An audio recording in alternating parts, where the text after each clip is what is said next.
Hi students, welcome to KC Botany. நான் இந்த வீடியோல என்ன பார்க்க போறோம் அப்படினா 11th biology plus pure science botany and zoology ஸ்டூடண்ட்ஸ்க்கான quarterly important questions தான் பார்க்க போறோம். சோ ஒரு சில காரணத்தினால நம்ம ரெகுலரா வீடியோ அப்டேட் பண்ண முடியல. ஆனா நம்ம model question papers previous year questions இதெல்லாம் அப்டேட் பண்ணிருக்கோம். சோ அடுத்த வீடியோல மத்த சப்ஜெக்ட்டுக்கும் கண்டிப்பா என்ன பண்ணுவோம் அப்டேட் பண்ணுவோம். So both Tamil medium and English medium ரெண்டு மீடியம் ஸ்டூடண்ட்ஸ்க்கும் நம்ம क्वेश्चन prepare பண்ணிருக்கோம்.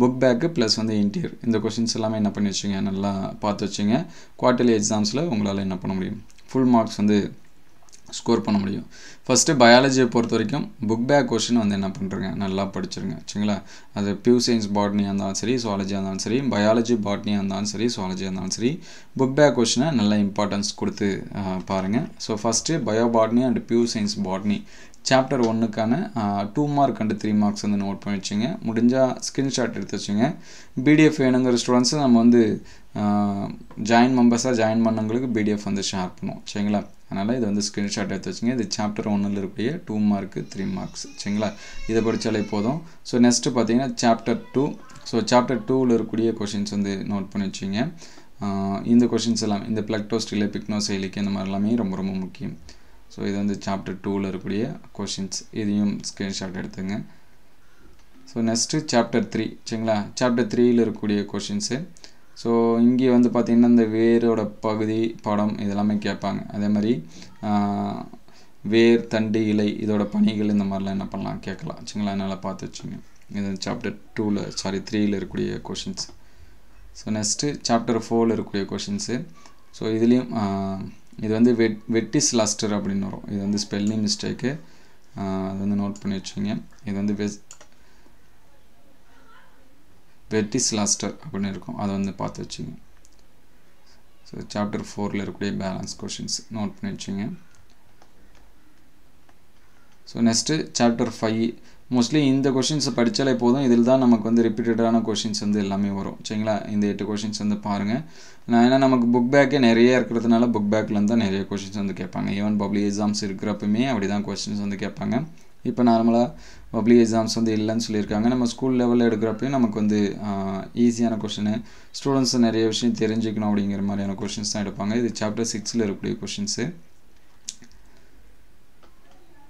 So இது chapter 7 ல இருக்கக்கூடிய क्वेश्चन 7 ல மோஸ்ட்லி பாத்தீங்கன்னா மைட்டோசிஸ் மியாசிஸ் அதோட இம்பார்ட்டன்ஸ் அத படிச்சாலே போதுமா தான் இருக்கும் அதே மாதிரி இது 8 ல சரிங்களா இங்க நொதி நீர் அதே மாதிரி DNA RNA இத படிச்சாலே போதும் உங்களுக்கு ஃபுல்ஃபில்லா இருக்கும் சோ நெக்ஸ்ட் 5 மார்க்ஸ் சரிங்களா bio botany and pure science botany எல்லாமே இந்த 5 மார்க்ஸ் நோட் பண்ணி வச்சீங்க இது pure science-க்கு மட்டும் பயாலஜி ஸ்டூடண்ட்ஸ் படிக்க தேவை இந்த 5வது क्वेश्चन மத்தது எல்லாமே படிச்சுக்கலாம் அதே மாதிரி chapter 2 ல பாத்தீங்கன்னா இந்த 4வது क्वेश्चन pure science மட்டும் மத்த பயாலஜி ஸ்டூடண்ட்ஸ் படிக்க தேவை pure science ஸ்டூடண்ட்ஸ் படிச்சீங்க மத்தது சேர்த்து படிச்சீங்க அதுக்கு அடுத்து chapter 3 இது எல்லாத்துக்குமே உண்டு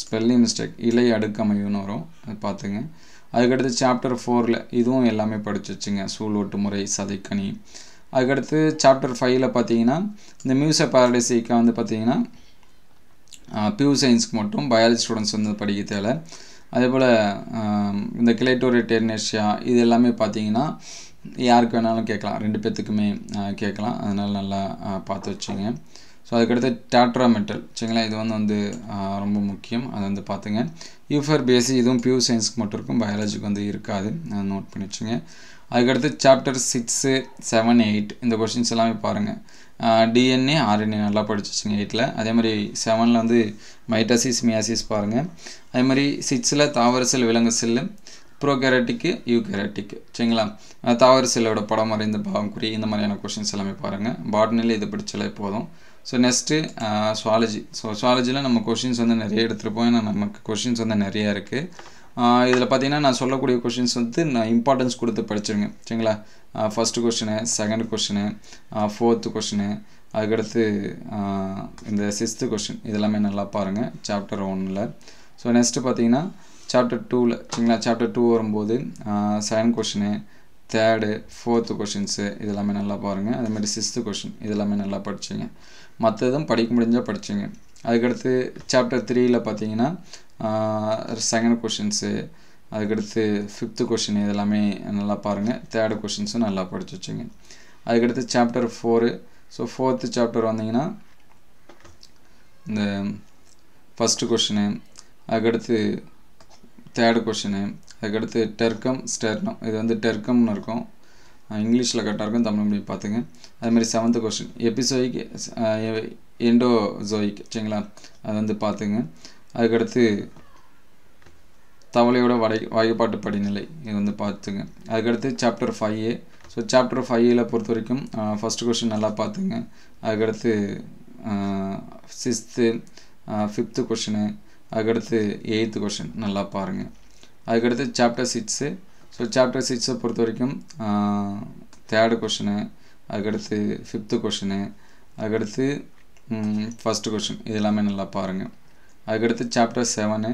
ஸோ சாப்டர் 7ல் நிறைய 2 மார்க்ஸ் கொடுத்துருப்போம். இது பார்த்தீங்கன்னா ஃபஸ்ட்டு கொஷின் நல்லா படிச்சிங்க, அதுக்கடுத்து 4th கொஷின் நல்லா படிச்சிங்க, 7th கொஷின் நல்லா படிச்சிங்க, 9th கொஷின்ஸ் வந்து நல்லா பார்த்து வச்சிங்க. அதுக்கடுத்து சாப்டர் 8. ஸோ சாப்டர் 8லேயும் அதே மாதிரி நிறையா இருக்கும். இதில் வந்து ஃபஸ்ட்டு கொஷினு, அதுக்கடுத்து 5th கொஷினு, அதுக்கடுத்து 6th கொஷினு, 7th கொஷினு, அதுக்கடுத்து 9th கொஷின், இது எல்லாமே என்ன பண்ணுங்கள் நல்லா பாருங்கள். ஸோ நெக்ஸ்ட்டு பார்த்தீங்கன்னா 3 மார்க்ஸு ஒரு 5, 6 இந்த மாதிரி கொடுத்துருப்போம். ஸோ இதில் இம்பார்ட்டன்ஸ் அப்படின்னு சொல்லி பார்க்குறப்ப 7th கொஷின் நல்லா பாருங்கள், அதுக்கடுத்து 5th கொஷின் பார்த்துங்க. அதுக்கடுத்து சாப்டர் 2ல் பொறுத்த வரைக்கும் 2nd கொஷினு, தேர்டு கொஷினு, அதுக்கடுத்து பார்த்தீங்கன்னா 5th கொஷினு, இது எல்லாமே நல்லா பாருங்கள். அதுக்கடுத்து சாப்டர் 3ல் 3 தான் கொடுத்துருக்கோம், 3மே படிச்சிங்க. அதுக்கடுத்து சாப்டர் 4ல் அதே போல் இந்த 5மே நல்லா படிச்சு வச்சுங்க, நான் எது வேணாலும் கேட்கலாம். அதுக்கடுத்து சாப்டர் 5ல் சரிங்களா, இதில் பார்த்தீங்கன்னா இந்த ஃபஸ்ட்டு 2nd, அதுக்கடுத்து 4th கொஷினு, 6th கொஷின், சரிங்களா, இது வந்து ரிப்பீட்டடு, அதை பார்த்து வச்சுங்க. அதுக்கடுத்து சாப்டர் 6ல் இதில் இருக்கக்கூடிய எல்லாமே படிச்சிருங்க. சாப்டர் 7லேயும் அதே போல், சரிங்களா. சாப்டர் 4 இது எல்லாமே சாப்டர் 8ம் இருக்கக்கூடிய எல்லா கொஷினும் என்ன பண்ணுறேங்க படிச்சிருங்க. ஸோ நெக்ஸ்ட்டு 5 மார்க்ஸு இங்கே வந்து 2, 3 கொடுத்துருப்போம். ஃபஸ்ட்டு சாப்டரில் ஃபஸ்ட்டு கொஷின் நல்லா படிச்சிருங்க. சாப்டர் 2ல் பார்த்தீங்கன்னா ஃபஸ்ட்டு கொஷினு, அதுக்கடுத்து தேர்டு கொஷின்ஸ் இது எல்லாமே பாருங்கள். அதுக்கடுத்து தேர்ட் லெசனில் 2 தான் கொடுத்துருக்கோம், 2மே படிச்சிருங்க. 4th லெசனை பொறுத்த வரைக்கும் தவளையை பற்றி இருக்கக்கூடிய எல்லா கொஷினும் படிச்சிருங்க. எது படிக்க முடியுமோ தவளையை பற்றி வரது அதை நல்லா படிச்சிருங்க. அதுமாதிரி 5th கொஷினில் 2 கொஷின் தான் கொடுத்துருக்கோம், அது 2த்தையும் படிச்சிருங்க. அதேமாதிரி 6th பார்த்தீங்கன்னா உட்சுவாசம் வெளிச்சுவாசம் இது எல்லாமே நம்ம வந்து இன்டீரியர் கொஷினில் இருக்கும், அதை நல்லா படிச்சிருங்க, சரிங்களா. அதுக்கடுத்து சாப்டர் 7 இந்த இதய துடிப்பு தோன்றல் இது எல்லாமே ரொம்ப முக்கியம், இந்த 2வது கொஷினை நல்லா பார்த்துருங்க. அதுக்கடுத்து சாப்டர் 8 பொறுத்த வரைக்கும் நெஃப்ரானோட ஸ்ட்ரக்சரை வந்து என்ன பண்ணுறங்க நல்லா படிச்சிருங்க. ஸோ மினிமம் நீங்கள் இந்த கொஷின்ஸ் வந்து படித்தாலே போதும். நெக்ஸ்ட் வீடியோவில் நம்ம வந்து புக் பேக்கில் என்னென்ன படிக்கணும் அப்படிங்கிறத அப்டேட் பண்ணுறேன். ஸோ இன்டீரியர் இது எல்லாமே பாருங்கள், நான் மார்க் பண்ணதை எந்தெந்த ஸ்டூடெண்ட்ஸ் வந்து படிக்க முடியுமோ அது எல்லாமே பாருங்கள். ஸோ மார்க் பண்ணாத படிக்க முடிஞ்சால் என்ன பண்ணி வச்சிங்க படித்து வச்சிங்க, சரிங்களா. ஸோ மார்க்கு இப்போ நமக்கு வந்து பப்ளிக் எக்ஸாம்ஸ் வந்து இல்லைன்னு சொல்லியிருக்காங்க, இருந்தாலும் இந்த கொஷின்ஸ் எல்லாமே படித்து வச்சுட்டிங்கன்னா நம்ம அடுத்த லெவலில் ஏதாவது எக்ஸாம்ஸ், சரிங்களா, நீட்டு இந்த மாதிரி எழுதுகிறப்ப நமக்கு வந்து என்ன இருக்கும் அப்படின்னா ஹெல்ப்ஃபுல்லாக இருக்கும். ஸோ நம்ம என்னாச்சும் தெரிஞ்சுக்கிட்டு நம்ம வந்து என்ன பண்ணோம் 12th வந்து போகணும். ஸோ அதுக்கு இந்த கொஷின்ஸ் எல்லாமே என்ன பண்ணி வச்சிங்க நல்லா படித்து வச்சிங்க. ஸோ உங்களுக்கு வேறு எந்த சப்ஜெக்ட்டுக்கு இம்பார்ட்டன்ட் கொஷின்ஸ் வேணும் அப்படிங்கிறத கமெண்ட் பண்ணுங்கள். Thank you all.